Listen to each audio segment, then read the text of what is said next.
నువ్వు అందరితో పాటు సజీవ లెక్కల్లో ఉన్నావు, ఇంకా దేవుడు నిన్ను ప్రేమిస్తున్నాడు అన్నది నువ్వు గ్రహించావా? నువ్వు చేసే పనులకి, నువ్వు చూసే చూపులకి, నువ్వు మాట్లాడే మాటలకి, నీ హృదయంలో వస్తున్న ఆలోచనలకి నేను ఎప్పుడో సమాధిలో మట్టి నోట్లు వేసి నేను గప్పేటేయాలి, కానీ ఇంకా బతుకున్నావంటే దేవుడు నిన్ను ఇంకా ప్రేమిస్తున్నాడన్న సంగతి నువ్వు గ్రహించావా? బీటెక్ చదువుతున్న కుర్రాడు అన్నాడు, వాడికి సువార్త అర్థమైన తర్వాత, అన్న నా హార్ట్లో చాలా విషయాలు రన్ అవుతున్నాయి, అవి బయటికి చెప్తే మా అమ్మా నాన్న చంపేస్తారు, నేను చెప్పలేను, నాకు ఎందుకు అలాంటి థాట్స్ వస్తున్నాయంటే అక్కడ ఆ పాస్టర్ గారు అంటారు, నీకు సువార్త అర్థమైంది కాబట్టి నువ్వు ఒప్పుకొని, నీకు నువ్వు ఎలా ఉన్నావు నువ్వు ఒప్పుకొని చెప్పుకున్నావు. కానీ నీకు విషయం చెప్పనా నాన్న, నువ్వు ఒప్పుకున్నావు, మిగిలిన వాళ్ళందరూ చెప్పండి కప్పుకున్నారు. సువార్త మనకు అర్థమైతే నేర్చుకోవాల్సిన విషయం మనం గ్రహిస్తాం. ఏం గ్రహిస్తాం? దేవా ఈయన్ని ఇంకా ఎలా భరిస్తున్నావు? తప్పులు చేసే భార్యని భరించిన భర్తకి ఎంత కష్టమో, ఉదయం లెగిస్తే సాయంత్రం వరకు ఆయన నిక్రించే పనులన్నీ మనం చేస్తున్నాం, మనం ఇంకా భరిస్తున్నాం లేదు. గ్రహించావా? పైపచ్చికి ఇంకా బతుకున్నామంటేనే గ్రేట్, ఇంకా తిరుగుతున్నామంటే గ్రేట్, ఇంకా చర్చలో ఉన్నామంటే గ్రేట్. ఈ గ్రేట్నెస్ మర్చిపోయి, ఈ యొక్క సువార్తలో ఉన్న సత్యమును, కృపను మర్చిపోయి మనం అంటాం దేవుణ్ణి, ఏంటి నా ప్రార్థనలు జవాబు ఇవ్వట్లేదు, మళ్ళీ ఇది ఒక డిమాండ్ దేవుడు. అర్థమేంటి అసలు సువార్తలు దేవుడు?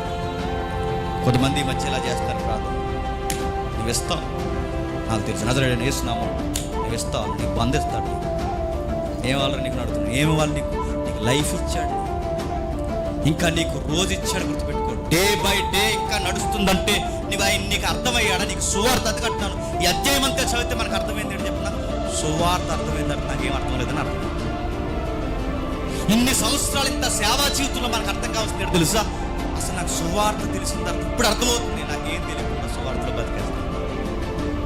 బైబిల్ చెప్తుంది, బైబిల్ మరలా మాట్లాడుతుంది, ఇంత జరుగుతున్నా, ఇన్ని జరుగుతున్న దేవా నన్ను ఎందుకు పట్టించుకోవట్లేదని అంటున్నావా, కానీ దేవా ఇన్ని జరుగుతున్నా నన్ను ఇంకా బతికించి ఉంచావని ఏ రోజన్నా అన్నావా?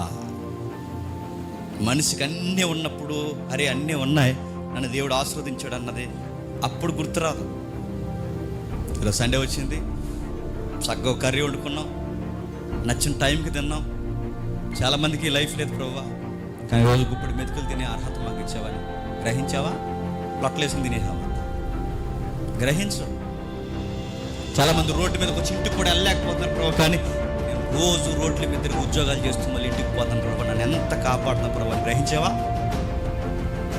చాలామంది పిల్లలు స్కూల్కి పోయి వస్తూ డ్రైనేజీలో పడిపోయి కార్ల కింద పడిపోయి చనిపోతుంది. నా పిల్లలు ఇంకా సజీవంగా నా కళ్ళ ముందు తిరుగుతున్నారు ప్రభు, నా కుటుంబాన్ని ఎంత కాపాడుతున్నాను, గ్రహించావా? మంచి తిల్లు తిన్నా అనారోగ్య సమస్యలు గురైపోయి హాస్పిటల్లో పడి మంచాల మీద, ఏగల మంచాల మీద పడి వైద్యానికి పెట్టుబడి పెట్టలేక, కక్కలేక, మింగలేక సాగు కొరకు ఎదురు చూస్తున్న చాలా మంది ఉన్నారు. నా వయసులో నువ్వు అడుగుతున్నాను, ఈరోజు ఆ మంచాల మీద మనం ఉన్నావా? గ్రహించావా? వస్తువు కాదు నడుతున్నారు, సైకిల్ లేని వాళ్ళు ఉన్నారు, ఈరోజు నడుతున్నారు, బైకుల మీద తిరుగుతున్నాం, లగ్జరీ బైకుల మీద తిరుగుతున్నాం, ఆర్ట్స్ ఏదైతే ఆర్ట్స్ పవర్ ఉన్నా హై ఇంజిన్ల మీద తిరుగుతున్నాం, కార్ల మీద తిరుగుతున్నాం, ఫ్లైట్ల మీద తిరుగుతున్నాం. గ్రహించావా? నచ్చిన కాడికి వెళ్తున్నావు, నచ్చిన తింటున్నావు, నచ్చిన కాడ కూర్చుంటున్నావు, నడుతున్నావు. సిస్టమేటిక్గా ఫుడ్ తినకపోతే చచ్చిపోయే రోజులు, సిస్టమేటిక్గా ఫుడ్ తినకపోతే చచ్చిపోయే రోజులు. నువ్వు సిస్టమేటిక్గా తింటున్నావా? చేపలు పెరగడం తినొద్దంటారు, నంచుకుని తినేస్తాం, చిగును మటన్ తినొద్దంటారు, ఆ రెండు ఆటితప్పుడు కూడా కలుపుకొని తినేస్తాం. బతుకున్నాం ఇంకా గుర్తుపెట్టు. గ్రహించి వాళ్ళు ఏంటంటే దేవుడు తన వాపోతూ అంటున్నాడు, దేవుడు తన బాధను తన రచయిత ద్వారా వ్యక్తీకరిస్తున్నాడు. వీటిని చేస్తున్నా గ్రహించలేట అంటే చేసినవి కూడా మళ్ళీ వివరిస్తే కానీ వీళ్ళకి అర్థం కావట్లేదంటే వీళ్ళకి సువార్త అర్థమైందా?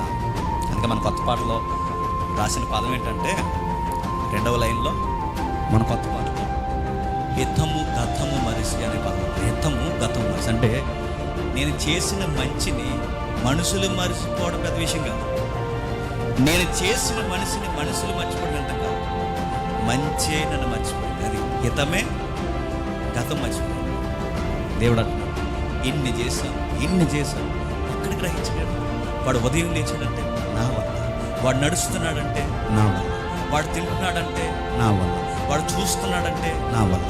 ఇన్ని చేస్తూ నీవేం పట్టించుకోకుండా ఒక ప్రేయర్ రిక్వెస్ట్లో నాకు థ్యాంక్స్ కూడా చెప్పకుండా ఇంకా నాకు ఏమేమి వేయటం నేను అడుగుతున్నాడంటే వీడికి నేను అర్థం